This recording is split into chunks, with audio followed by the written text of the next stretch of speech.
On the recent attack, which led to the death of some persons in Dong and Kwi communities in Plateau State, an Anglican priest and some members of the community has asked that the government to take the issue of security seriously, as it's no longer funny, saying killers now invade people's home. In a video made available to ACNN News, members of the communities were seen narrating what happened.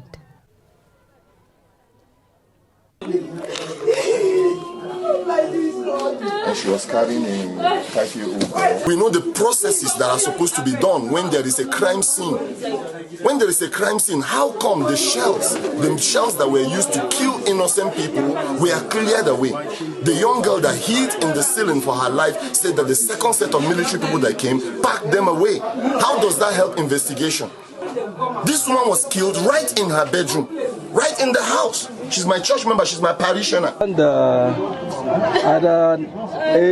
8:35 or 8:40, just last night, we were watching news.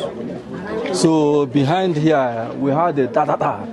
We say whether testing had been awaited.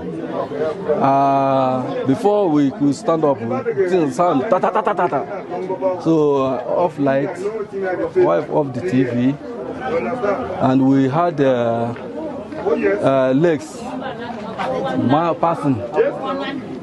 They are passing from here, they are passing from the back. We forced the door open. All the houses they attacked, they opened the doors. Following up on this interview, we have the Venerable who spoke in that video, the Venerable Justice Okoronkwo, joining us via a phone call. Can you hear me, Venerable? Yes, I can hear you. God bless you. Thank you so much, sir. Yes, sir. Now, we saw in that video you talked about some evidences that were taken away from the scene. Please, what is the situation of things and what is the visible actions or steps that have been taken by the federal state government? The situation of things is that since after that time, there has been visible anger that you could see within the community because the youth are getting restless. Their reason being that this has happened before and it's normally the same pattern of response. Somebody is sent from the government to tell them, calm down, things are okay, we'll be on the top of the situation, and yet the thing repeats itself. Now, within that community, we had 2 military posts because that place is notorious. The village ahead of it that is called Meferi Mota had been attacked before. Our own Anglican church was burnt. 3 people were killed. We had refugees from that place that came out to be in this Dong community. So I want the world to know that this Dong community you're talking about is filled with refugees that came out of a community that had been attacked. Then they are now being attacked, even with the presence of a military post in that place. When you had my church member talking, he said that when they came close to his house, they shot in the air. So people in the community had gunshots and knew that they had been invaded. How come the military and people around the security operatives didn't? None of them came until the whole thing had happened. And to make matters worse, they came and took away shells, empty shells that had been used to kill people. And I've been asking, nobody has answered me yet, how that helps forensic investigation if you really intend to do an objective investigation. So there is anger in the community. Okay, thank you, sir. This is really a serious situation. And if you can still hear me, we've seen in the news that the Chairman Christian Association of Nigeria can Plateau State, the Reverend Father Polycarp Lubo. He has urged Plateau citizens to defend themselves against fresh killings in the state. What's your take on that? And what is the stand of the church in this situation? Yes, I got that information today. It's out on the air. It's like a press statement that he made. And honestly, how can I blame anybody who makes that statement? You just need to look at the reality on the ground.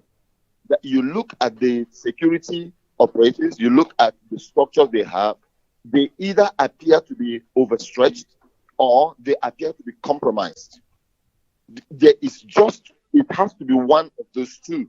It's either they are overstretched and it's beyond them or they are compromised. okay, there is a community just beyond Dong, around Rafiki area, those that know that area. It's still part of the Dong community. On Monday, the security operatives, the soldiers, told the people in their houses to leave their accommodation, to get out of that area because it was unsafe. Now, if it is unsafe and you have information that it could be invaded and you are there, shouldn't I be confident to sleep in my house? Now, you told them to move out so that they will be safer. But you are the one telling them, which means you have information that the place could be invaded. And truly, over the night, there was battle around that area, going into the Meango areas. So, where is the security? Now, when we again look at it, and I look at the fact that God has given us responsibility. We need to be responsible. Responsible not just to keep life, our own lives, responsible to guard whatever God has given us. God has given us life, we guard it. Even in our makeup as human beings, God that created us created the antibodies within us. The mechanism for self-defense is in within. The mechanism for reflex action is in within. Our eyelids blink when something is coming. God made it like that. Why do we bolt our doors? Why do we lock up our cars? That we are responsible to keep what we have been given. So if we now come into a place and the law says that the government is responsible for keeping security, for protecting life and property, and the government has shown clearly that it is either overstretched or it is unable to do that, my question is, should people sit down and watch themselves down? I also subscribe very solidly that within the confines of the law, within what is acceptable, without breaking the law, people should defend themselves with whatever is available, whatever they can lay their hands upon. They should defend themselves, because what we are seeing again and again is outright massacres. Please pardon me, let me let you know that our Rosu community in Meango right now is a ghost town, and it's the Fulani headmen that are just going around there. The communities fled and they are right now in Meango itself. The Zadia Ataka is a ghost town. They have cleared the entire people. The real owners of Zadia Ataka now are squatting either in Gidanwaya or in a forest area. It's a ghost town. Children that have been born in that area now don't have history of their own people. That in Bachit and in the area of Riom, they cannot go to their farms because the headsmen are moving there and you could be shot. Now, these are agrarian communities. That is all they know what to do. It's to farm. They can't access those farmlands. Gashish area, they cannot access their farmlands right now as I'm talking. Even in the rains, they can't access the farmlands. Now, it is either they fold their hands and die of starvation or they defend themselves in their farmlands. Thank you so much, sir. Thank you very much. We do hope that this matter is dealt with urgently. Once again, thank you for finding out time to speak with us.